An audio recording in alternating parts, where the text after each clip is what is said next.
Good morning, everybody. Wow, everybody's awake and energized. Well, I have to start by making a question. Yesterday, everybody was saying, raise your hands for who's the first time in Dubai and things like that. I need to make a similar question today. Please raise your hands who has friends and family in Dubai. Okay. I'm one of those cases, I have to say, because I've been coming here quite often. I had a project in smart contracts in the city of Happy Dubai, that was the smart city project in Dubai, and I made some friends. So what happens when I come here, I always send a message and say, guys, I'm back in Dubai. And what happens after, everybody says, great, George, let's go for a drink. And then you have dinner. And then someone puts you in the first panel in the morning the day after. So that's pretty much one point that I'm going to discuss today. It's the key word of being smart.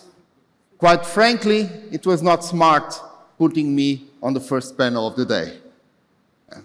And why not? Because I had to choose between two things I love, which is staying the dinner here and waking up late in the day after.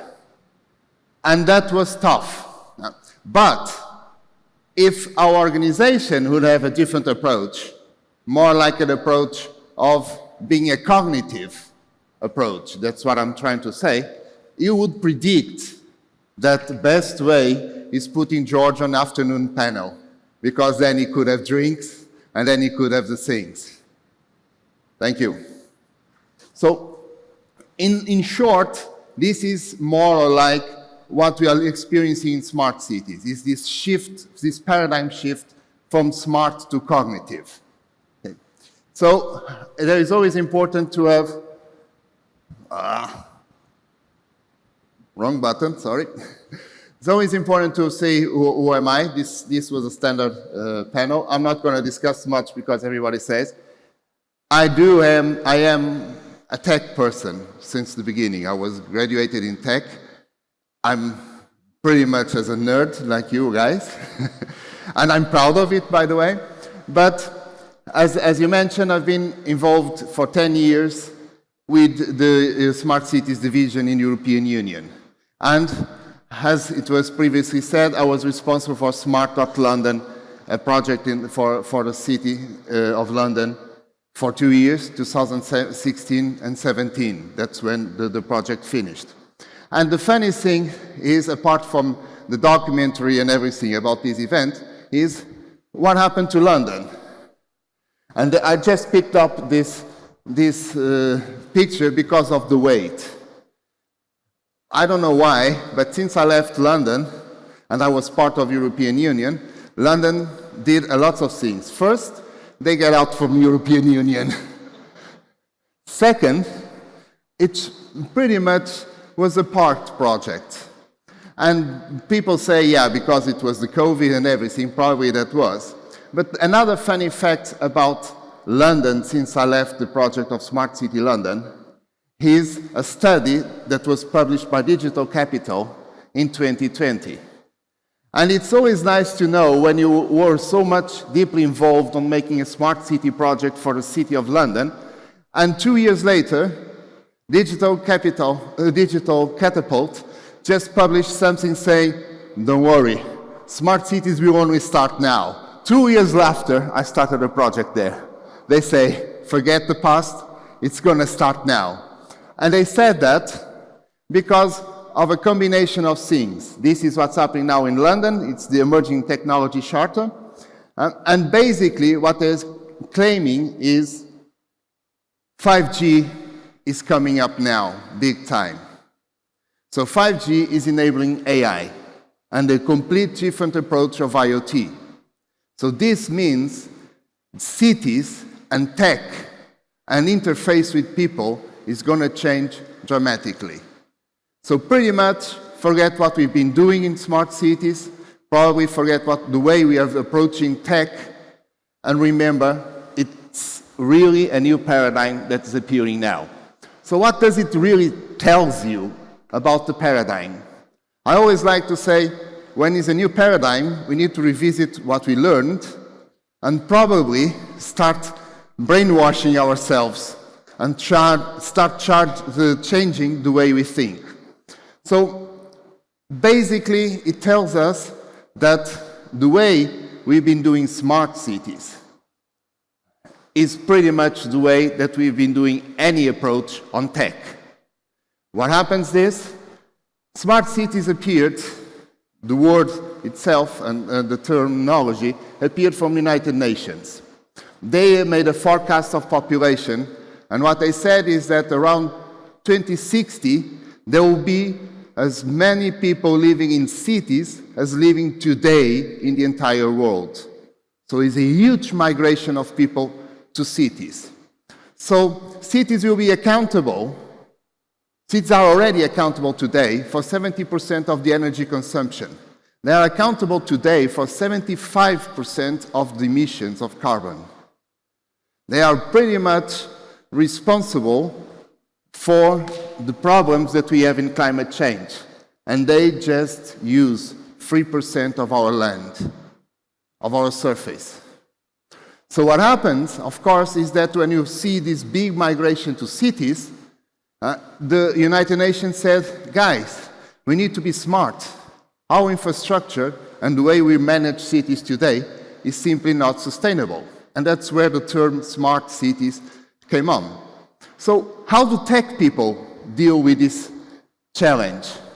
Always in an ordinary way. We do have the urban systems. So we have mobility, we have trash, we have people and livability, all the systems in one city. What we do, we get data. We focus on data. We need to extract data from everywhere, right? And what's next step we do with data? Well, I'm in the best place for that. We develop information systems. And this is exactly the smart way of dealing with the situation, right?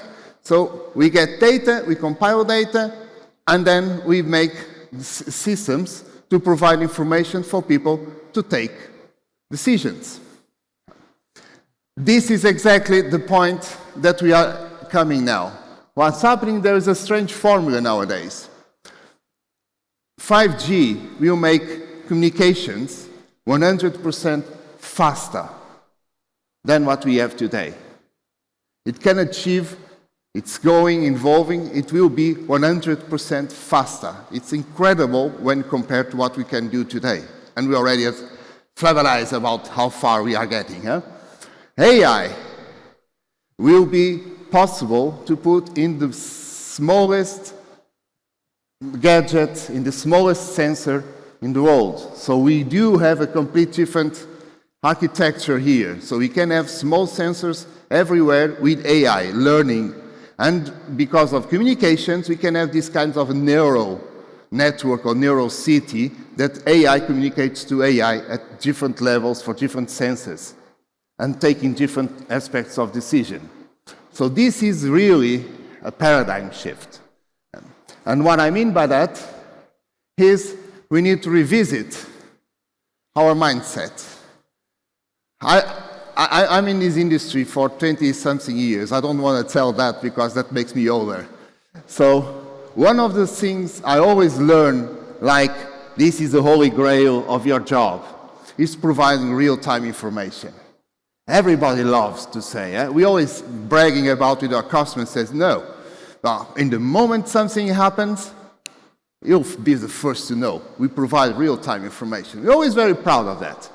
But when you look at cities, and I'm also very proud of this real-time information in cities, we always say, no, in the time, for example, there's a car accident in the road, right? You will have your app saying, there's a car accident. But so what? The person is in traffic. He gets stuck. What real-time information is telling him is that there is an accident. He gets stuck. You already knew that. It doesn't really help him so much. So what's the next paradigm shift that we are building here, or we should be focused on? And that's more the cognitive approach. is to come to something called actionable intelligence. It's probably if you have an accident, we can already predict that it's going to be an accident. So we should have a lot of systems orchestrating together to avoid all the traffic in that direction and to have the roads clear, to have ambulances coming on, right? And the person that should be need to make this road is completely detoured. And probably everybody that is going to meet will be alerted as well, and probably the meeting will start 15 minutes later. That is what my message to this cognitive board. 10 minutes later I will start, I'll be much more awake. But that's one of the main pillars that is going to change as a paradigm. Number two. Okay, I was wondering. KPIs. Everybody likes to talk about KPIs. It's all about performance, right? How can we achieve? How many sales, how many leads do we have in our sales funnel? Right? How many X data we have to take decisions? Well, many things have changed since COVID and also in the cities. This map actually is showing a different perception of data from people. This is the daily life of people. They do a lot of things. They spend traveling, they sleep, they go for leisure, and they all have these habits. When you're working on smart cities, you need to focus not on KPIs, but on KBIs. That's the key behavior indicators. But the key behavior indicators are important for you to create a set of key behavior incentives, because we can only manage sustainable cities in the future if we incentivize new behaviors. And it's pretty much what people now discuss in most of the companies. We should have the key behavior incentives for our employees. That could be remote, that could be hybrid, you name it, but we need to be and to have a complete overview of the life, of the daily life of everyone, and then act on this. We talk a lot about innovation, we talk about a lot the impact of happiness on innovation. That means we need to have an approach of more of key behavior incentives all the time. So moving on, number 3. Sorry.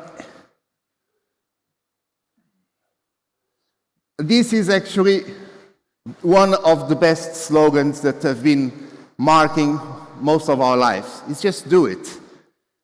Guys from us, like IT guys, we are very proud of that, right?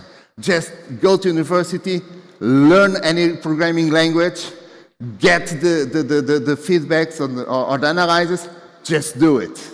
It's been like that all the time. We are always focused on bringing solutions. Get me information, we will do it, right? Get information to our customers, real-time information, just take a decision. And if you don't have enough information, ask for us, we will just do it, a better system and better analytics. We are shifting that. We've seen ChatGPT with its natural language. The thing now is that we are moving the paradigms from just do it to just ask. And this probably is a big mind shift in the coming years. We do have a machine that understands you, that can establish. ChatGPT is not really the engine of AI.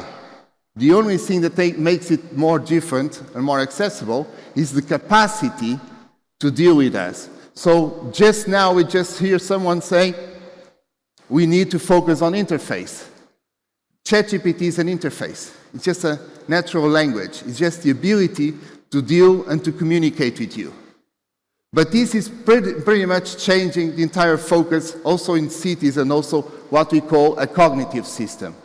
It's a system that when you ask, he will try to get you the solution. You will explore the data available and you will learn if your solution is good or not, or is getting there or not. So, pretty much,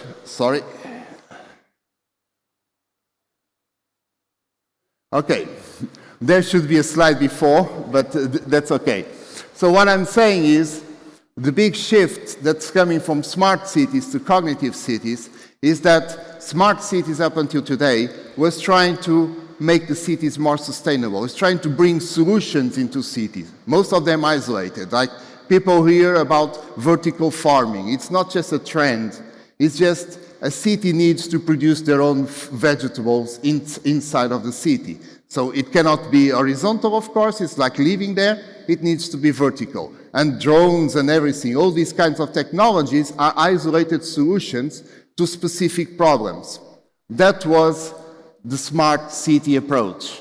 What we're trying to bring now is, of course, a cognitive system, which is more the way that you should be in a city, co-creating solutions with AI, co-creating solutions within your communities, co-creating solutions together. And that's the main point of cities. Cities are perceiving that it's no longer inviting big corporations, it's creating really intelligent, co-creating ecosystems inside of the city. And that's more the main principle of cognitive. It's starting by this, having AI on the small edge computings, having a complete network of, a complete neural network of devices and AI, and engaging the citizens to in their daily lives, co-create and work with them. And the way that you surprise the citizens, of course, is with this human-centric predictability. Know where the person is going, know the experiences the person has of the city, and use AI and all the machines to support their living standards, to support also their living habits. Important enough also to see is, of course, the place we are, Dubai. Dubai is just an example, but the main takeaway I would like to give you from Dubai this year is this number. $2.57 trillion. It's the market size of smart cities by 2025, according to Grandview Research.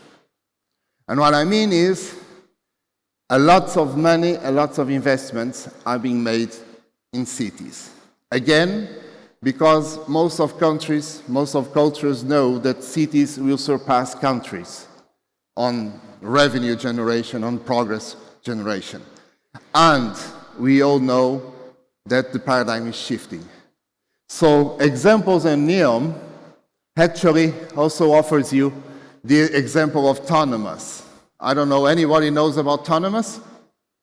Please raise your hands, otherwise you fall asleep.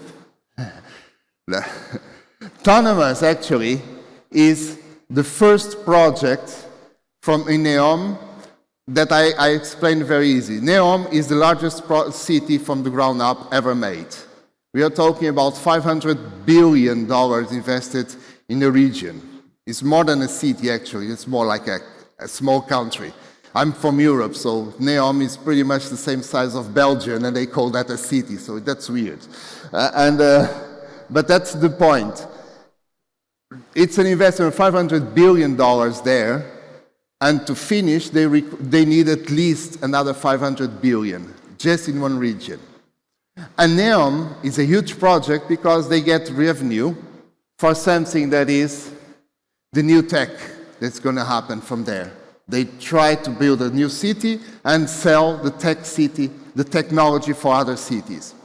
So one of the things that Autonomous is presenting themselves as the first cluster for cognitive intelligence, for cognitive cities from the ground up. So the city will be the ground up, and it will be the first cognitive cities from the ground up. Autonomous is really the leading project in there. Oracle is involved, just to name one of the big players in this.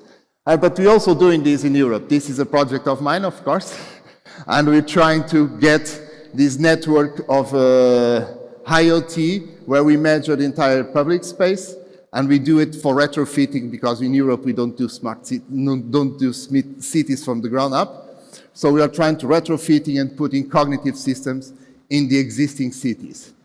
So basically, I know that I only have 1 minute left, and people said we're going to make a lot of questions. So the point is we need to start think differently. We need to challenge our own limits and our own paradigms, and we need to focus on how can we build a cognitive future just coming to this point. Thank you. Thanks, George. George, so you did mention about Dubai, where the revenue generation is pretty high. So we know several cities are there, which are... I can hear you. Sorry. You able to hear me now? You make an echo. You're so close to me. Okay, sure. So you mentioned about Dubai generating so much of revenue, Yep. But we know several other cities are thriving to be there. So what do you think are the challenges that several cities are facing from being there as a smart city? Well, the big challenge is this shift. We need to move from thinking about isolated solutions in cities to a kind of networked solution, distributed model in cities. That's the biggest change that the cities are having today. And that comes for two reasons.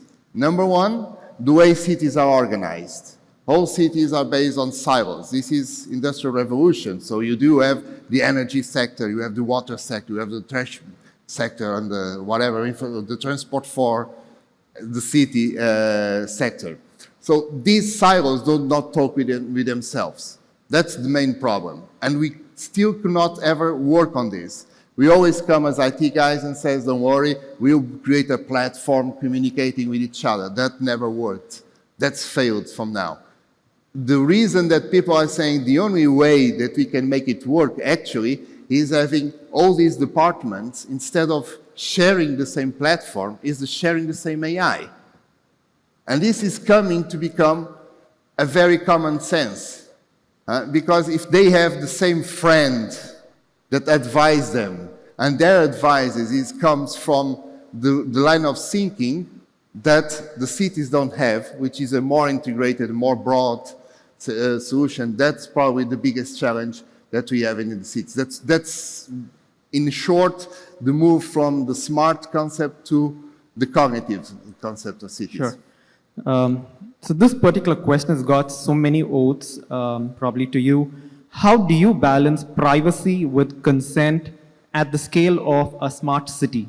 The pricing? How do you balance privacy with consent at the scale of a smart city? Well, I'm from Europe. Privacy is the thing in Europe. So it's sometimes it's completely different from the rest of the world. The thing there is we are coming to a point, and again, where we do have limits. First, as any IT guy, we know that there's no privacy thing. That's just a myth that people have. Sorry, we already lost that. But one way is the problem that we should focus more is to protect not our privacy, but the use of our privacy for business related. And that's probably where the governments should be more focused on. We are not. Even in Europe, we are trying to protect privacy without bringing any solutions on extent. I think there is where we are also most focused in Europe, is to not only talk about privacy, but on training AI on ethics. And as ethics on AI means respecting the privacy or protecting the use of privacy data or the use of privacy knowledge to not impose situations that the person is not good for the person itself. Okay, that's the tricky game on bringing more ethics into AI, and that's a role that's so far from building. Sure. So there are several cities, again, more related to the first one though, but they've not done any planning towards becoming a smart city. But how do we transform the existing cities which are unplanned? That's a tricky question. That's the retrofitting of cities to build new cities. Well, the only situation there and according mainly for experience we have in Europe, when we're trying to make cities moving even from smarter to cognitive, there are two aspects that have been working in practical mode that have been very, very well succeed. Number one is the perception that the cities is not just a business to governance model. It's more like a community model. So co-creation is really thriving in most of the cities, onboarding everyone. Another thing that is helping a lot in European cities is the lack of money from government. What I mean is that according to the European Bank, we are missing 350 million in Europe every year just to meet the 2030 goals that we have in Europe. So governments don't have money. This strange combination is actually our successful model in Europe, is that we need to put everyone into conversation to lower the costs of new implementations, so citizens and companies and entrepreneurs have a saying on the building the next cognitive city.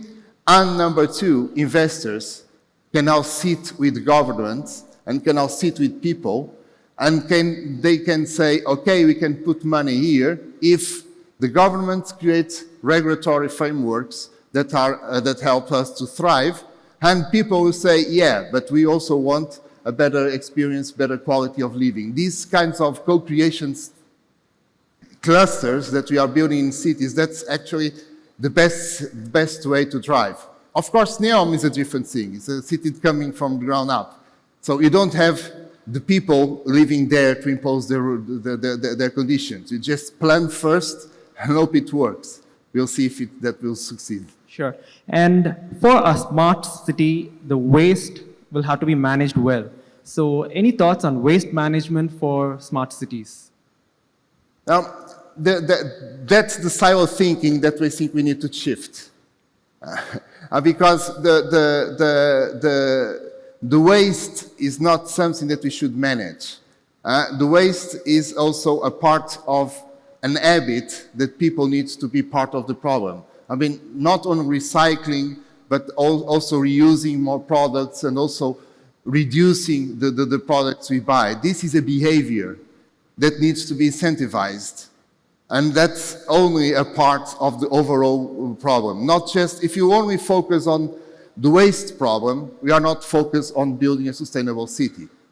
And if you not focus on a sustainable city, you cannot develop a real integrated cognitive system. So a cognitive system should try to avoid and to make more a circular approach. So it should help you should predict the needs that you have and should try to avoid and to work on the solution far before you get to waste problem.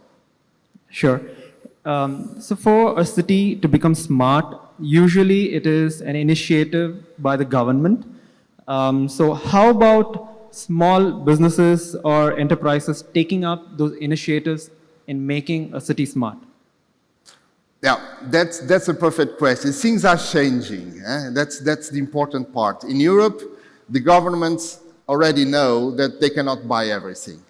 That's always the big question. So the beautiful of this is many years ago when I was involved in a study, in a report in European Union, that we were trying to evaluate what were successful projects in smart cities. And the funny fact is, when you start looking for smart cities projects from a broader perspective, I found it out that all the subsidies, and I was responsible, my division was responsible for $1 billion in subsidies for smart city solutions, none of them was even in the top 10. The best or most thriving solutions in smart cities were actually not very smart from the governance, were from private. And I gave you examples. Uber is a smart city solution. Airbnb is a smart city solution. None of them were funded by the government. None of them started in meetings with the government. And they are already unicorns, you name it, with all the problems that have. So in a way, it's a myth that we think that smart cities is just something that starts in the government. Quite frankly, most of them are not very well successful because they started with the government. And that's what we're trying to shift from the government perspective. Sure. So maybe the last question. Can you please expand and explain KPIs, and how do you derive them? How do you? How do you derive the KPIs? Now, here we go again. I only have 15 seconds, by the way, and that's a long question. Eh? But that's the thing is, the ultimate target, and that I'm trying to do it in time, the ultimate target for KPIs is really to achieve the highest level of efficiency, right? So the big question is, can we reach the highest level of efficiency faster by changing the behaviors than pushing for real targets?